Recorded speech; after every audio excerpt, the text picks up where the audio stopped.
everyone! Thanks for joining us. I apologize for our slight delay in starting today.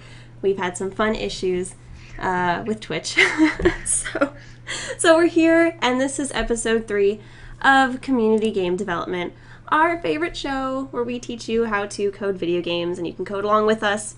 So really quickly, who we are, I am Saber of the Fragdoll team. I am joined with Carrie. Carrie, say hi. Hey guys, how's it going? Yeah. So we are going to be coding Tetris today, which is very exciting. It's one of my favorite games. I am super, super pumped about this. But really quickly, in case you're new to the show, what we do here at Community Game Development is Carrie is our expert game coder, and he is going to take you through the code. He develops a game every month that you guys can get with the source code, which I'll tell you how to download that next. And then you can code along with us. If you have any questions about the code or about the concepts that we talk about here or anything like that, feel free to put that in chat. Let us know. And we're all about teaching you guys how to code and then making it an interactive experience. So if we need artwork, we will ask you guys to submit artwork. If we want you guys to code certain parts, we'll ask you guys at home to code and send us your stuff. So if you want to code along with us, let me switch to the download slide. There we go. This is what you have to do in this order, actually. So the first step is to go to Visual Studio C# Express 2010. You want to go there and download that. It's free. It's the 2010 version. Make sure that you get the right one. I have the link in there, and I will post the link in chat for you guys right there. So go there, download that. Pretty simple. And then you also want to get Microsoft XNA Game Studio 4.0. So the link for that is on this slide, and I will put the link in chat as well. Right there. So download those two things. I think you want to download and install them in that order. Is that correct, Carrie? Yeah, that's correct. Yeah. Yeah, so get C# Express 2010, download that, install it, get Microsoft XNA Game Studio 4.0, download that, install it, and then go to comgamedev.com/forum, go into our episodes thread, and then find June 2013. This is where you'll find the source code for, not Snake, I didn't change that, Tetris. There was an issue on one of my scenes. I apologize, guys. That is meant to say Snake. I mean, Tetris, not Snake. Tetris. We did Snake last episode. This is Tetris. So, my bad. My Don't bad. worry, I had to change word snake out of the source code I don't know how many times. So I'm sure there's probably at least once that I missed it. So we'll come across that. Whoops.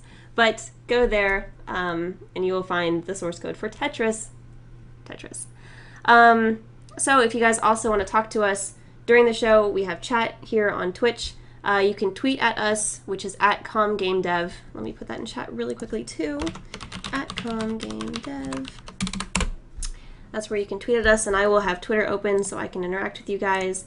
And where else? Oh, and our forums too. So in the downtime between episodes, if you guys want to talk to us, if you want to talk to other developers about how to code games, if you have questions about coding games, if you have ideas, things like that, go to our forums. The link is actually on the slide right there. It's comgamedev.com/forum. Very easy. We would love to talk to you on our forums as well.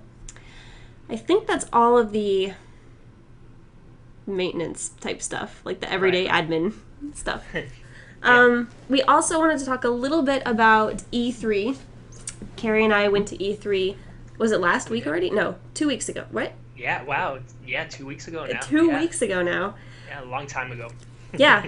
And Carrie, what did you want to say about E3?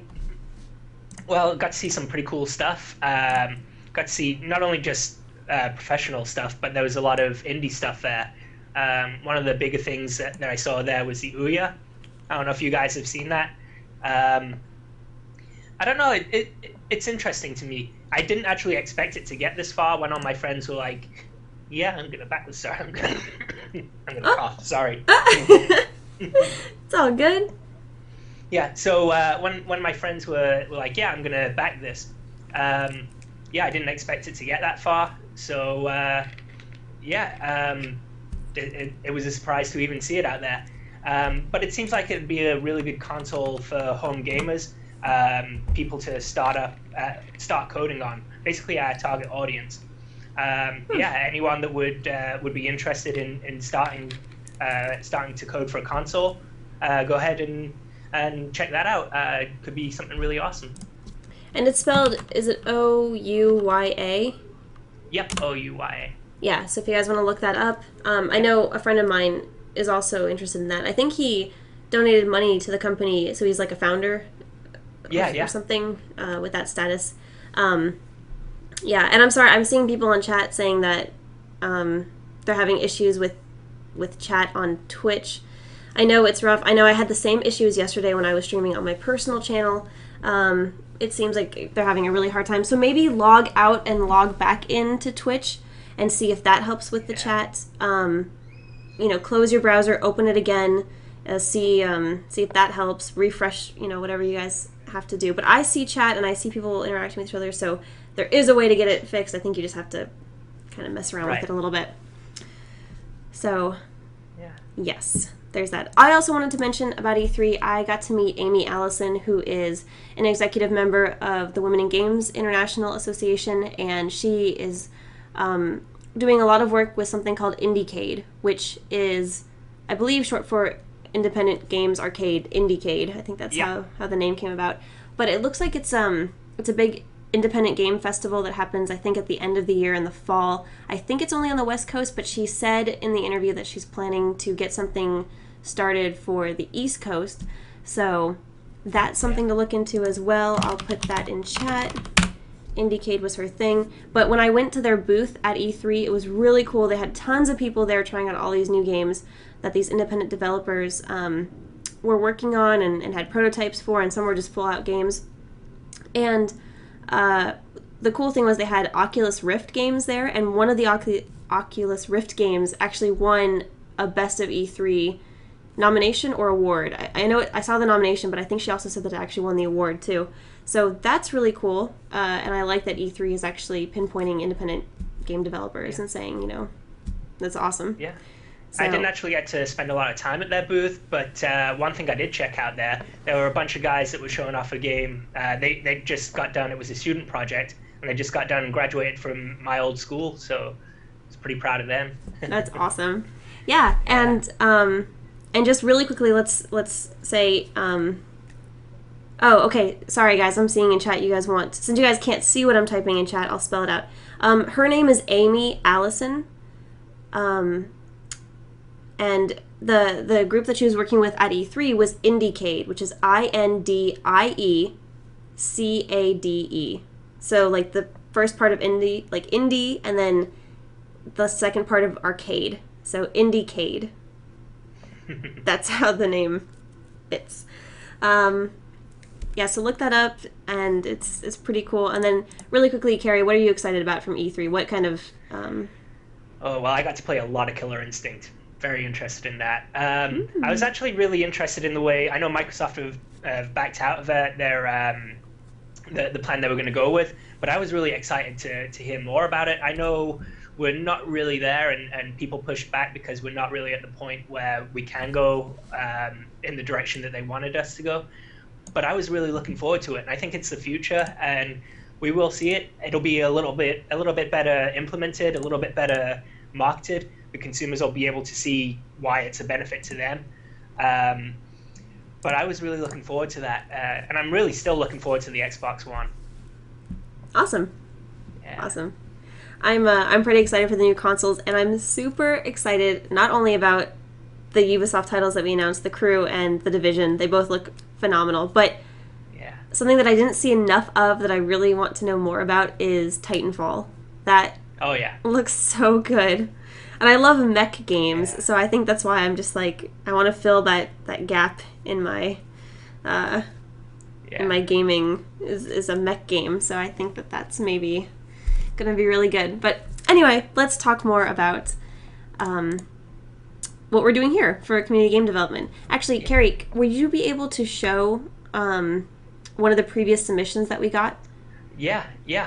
So I think he's actually in the chat right now. I think his handle is Sospitas. I don't know if I'm pronouncing that right. How do you spell it?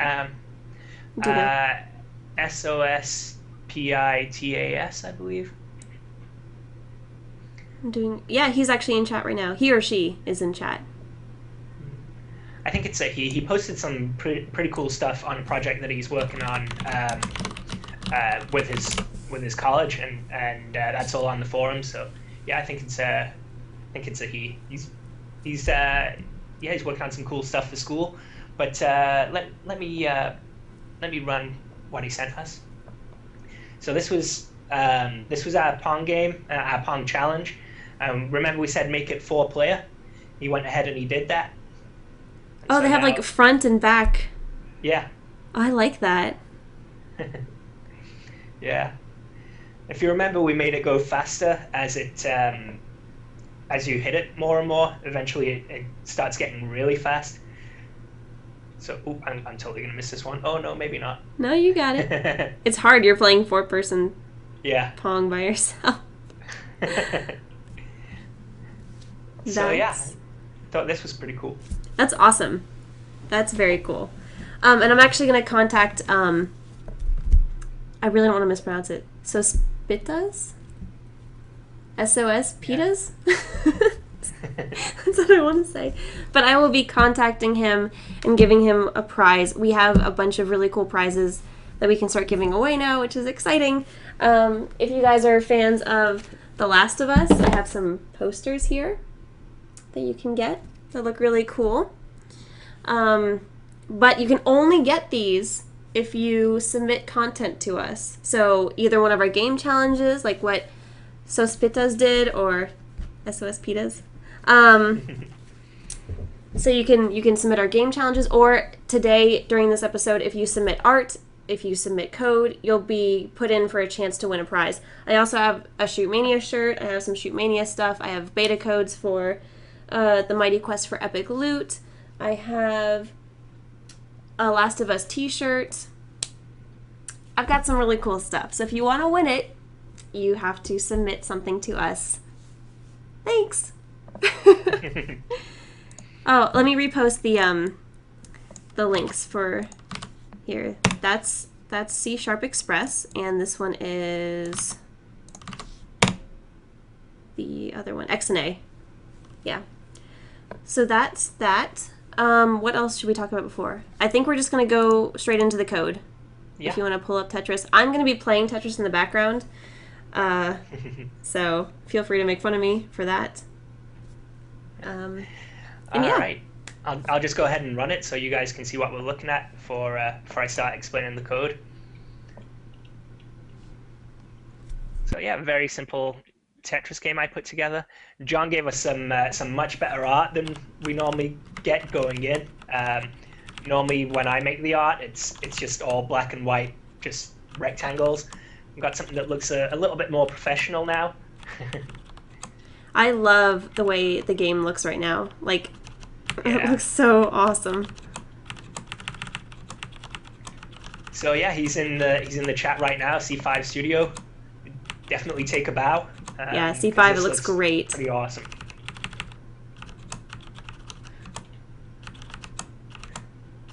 So yeah, I think everyone's probably familiar with Tetris, although it's not giving me the shapes I want to make it look like I'm good at Tetris. Oh, I guess I can make a line there. Okay, cool. Yeah, so don't think the gameplay needs much explanation too much. But yeah, you just make the lines and the shapes drop, and you make the lines, and we're gonna do some cool stuff with this. Yeah. Sorry, I'm playing my little Tetris game in the bottom left corner of the screen right now, and You'll realize in Tetris that you are your own worst enemy. It's right. It's awful. Let me know if the clicking is too loud for you guys, though. I know it comes through a little strong on my mic, and I can always try to stop that. Oh no. So there's basically this CGD game file that we've used every single time, and the way this is set up, we've used this every episode. The way it's set up is so that we can just plug every new game into it. For this one, for Tetris, I went ahead and made two different game files for it. There's this shape game type, and a Tetris game type. And shape game type, at one point we figured we'd do more than just Tetris this month. We'd do columns and maybe Connect Four or Dr. Mario, but all these type of games, they all have a lot of things in common. They have just shapes that fall down, and eventually will hit something down below and stick in place. And then somehow you remove the shapes, whether it be by color or by lines. So I made shape game type to basically take care of everything that all these games have in common. And then the Tetris game type is everything that's unique to Tetris. So if you were to explain to someone who played columns what Tetris is, and you'd say, it's like columns, but this is different. Everything that you'd mention is probably in this file right here. So I'll just go over the Tetris game type. We've got a function that gets called whenever we need a new shape, and this is just some hard-coded nastiness. Each of these is shapes. It's kind of hard to see. You guys probably can't see much at all. I should make this. Make it a little bigger. Yeah. So this get new shape function is going to be called every time we need a new shape, and it's going to give us a random new shape. And we definitely need to fix this to give us that long bar a lot more often, because it doesn't give us that nearly as often enough. Okay, remove completed blocks does exactly as it sounds. When you've made the lines, this is the function that gets called to remove them from the pit, from the arena. Down here we've got check for completion. This is going to happen every time you drop a shape into place. It's going to check to see if you've actually made any new lines. These two could essentially be rolled into just one big block, but it's generally cleaner to have a function do one thing and do that one thing well. Also, by having two different functions, if we want to do any effects or anything, I know in Nintendo's Tetris, the lines kind of flash for a second before they disappear. We can do that because they are two different functions. Let's see. Cycle shape. This one is called every time the player hits the rotate buttons. So this is what basically does the action on the shape. In Tetris, it's rotate. In columns, I guess it's kind of rotating in columns. Yeah. Dr. Mario, it's rotating as well, right? So the way we store the shape is a matrix. It's basically a grid that's 4 by 4, 4 columns, 4 rows. And there's two mathematical functions you can do on a matrix. You can transpose it, and you can mirror it, and these are two things that we're going to be doing. Transposing it is just essentially mirroring it across a diagonal axis instead of across a horizontal or vertical axis. So yeah, that's basically all they do. These are used to rotate the shape, and that's really all there is. That's all there is to Tetris. C5 asks, does Tetris always let you rotate shapes in both directions? I don't know, actually. I tend to, I think maybe actually good players, know the way the piece moves so well, so they're able to move both directions, but I think it just confuses me. Like, I would just rotate one direction. I'll just keep cycling until I get where I want to be. Right. Yeah. I don't think I've ever played a version of Tetris that doesn't let you rotate in both directions. This one, the one that we're working with today, this will let you rotate in both. Unless we wanted to change one of the other buttons to do something else. But yeah, this will let you rotate in both. I'm not sure it rotates the same, exactly the same way that you'd expect in Tetris. Like, you can see it kind of fidgets a little if I keep rotating. Someone, sorry, C5 had a really good idea. He says, we should do t-shirts with hard-coded nastiness as the tagline.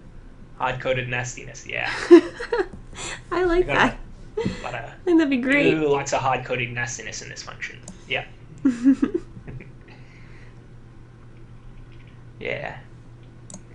We had a name for it in college, but it was a rude word, and so I won't say it. Oh, well, Yeah. okay then. Oh, look at that. I totally messed that up. And that is a fail right there. Wonder if I can get this to... I'm spending way too much time playing this and not enough time See, making that's the it. problem with Tetris is you start and it's just hard to stop. It's just Yeah. such an addicting game. Yeah. So what shall we do? What do you guys want to see? Yeah, chat, what would you guys like to see us do, or what do you guys want to change in the game? You let us know.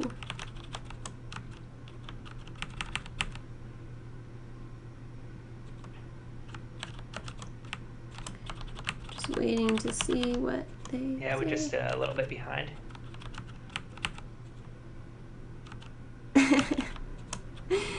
See if I was making fun of me for playing Tetris.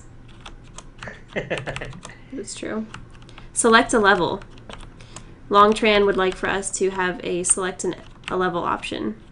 I don't know if you'd want to start with that, or if, Carrie, if you'd want to do maybe just like break out the levels first.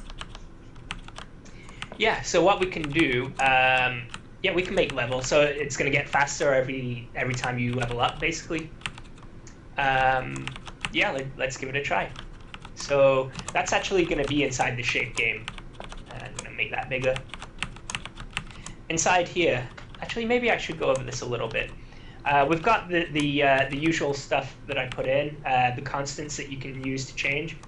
The initial game speed is obviously what would make it more difficult right out the bat. If I change this to 5, 5 actually isn't too fast. 5 is actually still pretty comfortable.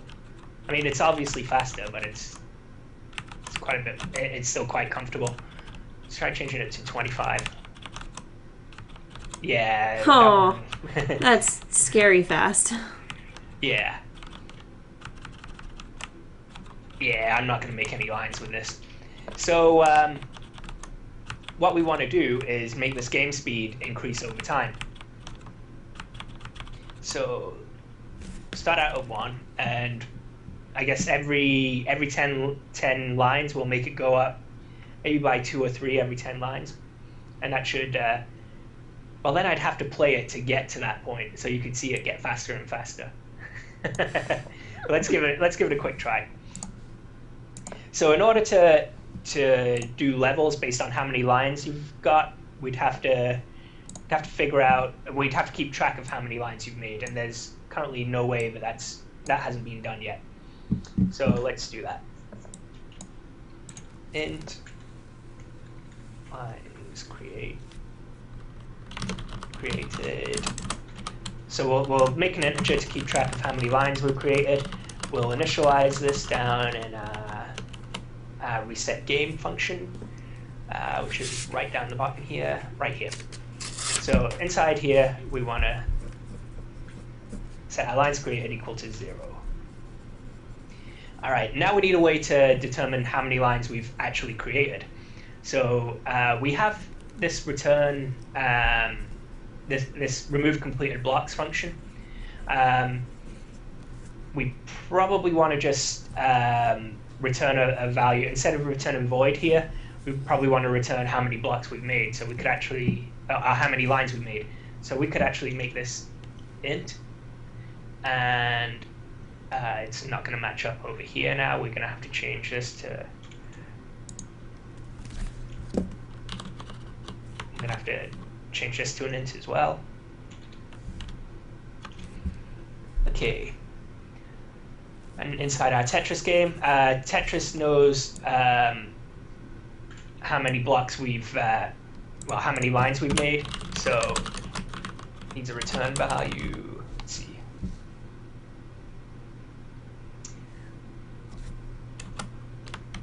We'll put it in right here.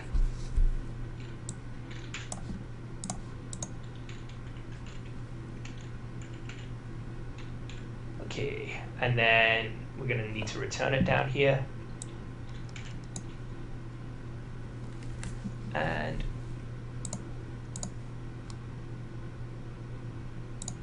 right here, before we continue here, we're going to have to increment lines created. Or lines made. So when this function is called, it's going to remove all the blocks that are in the lines, and it's going to tell us how many lines we've made. So now over here, we'll want to catch that. So we'll want to do what was it? Lines create? Lines created plus equals remove completed blocks. So this is going to keep track of how many lines we've created.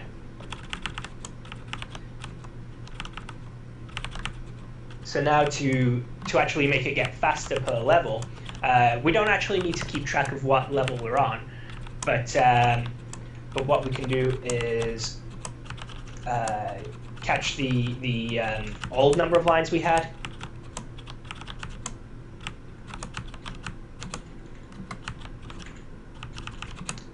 Lines equals lines created.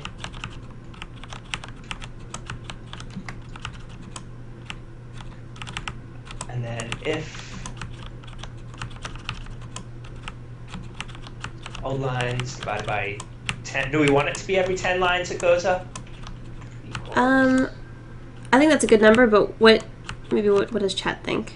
Every 10 lines we level up and get faster? Every 10 lines cleared, I should say. Every 10 lines cleared? Yeah, let me see if they say anything.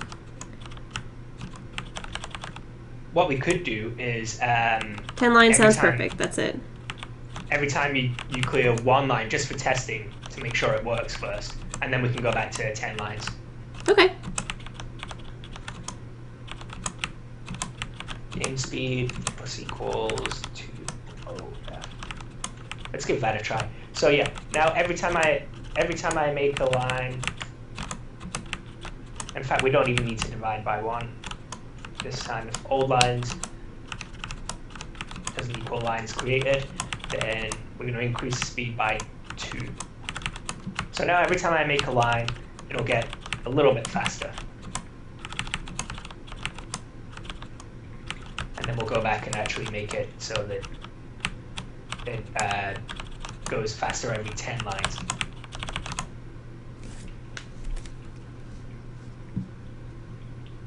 Come on, give me something I can make a line with.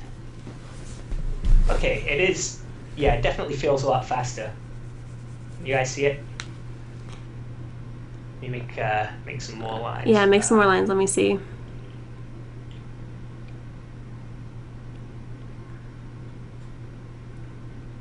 I guess I don't have to play good, right? I can just put holes everywhere. No, you're doing well.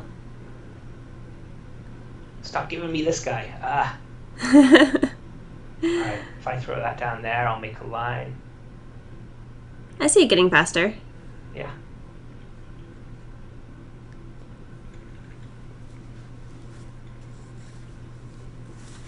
Oh, no, it's definitely getting faster. Alright, so we want to make it get that little bit faster every 10 levels.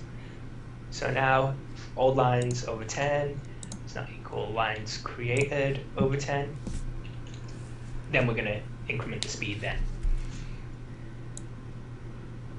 Alright, and that should give us levels. We could actually keep track of our level as well. Let's come up where we kept track of the lines created and do a level as well. And we're pretty much only going to change this wherever we modify our lines created.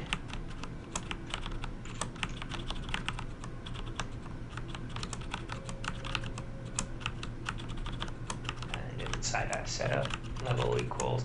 Doesn't Tetris have a level 0? I forget. I think so. Well, I think so. I don't actually know. 0 or 1. This is just really for keeping track for the player, I guess.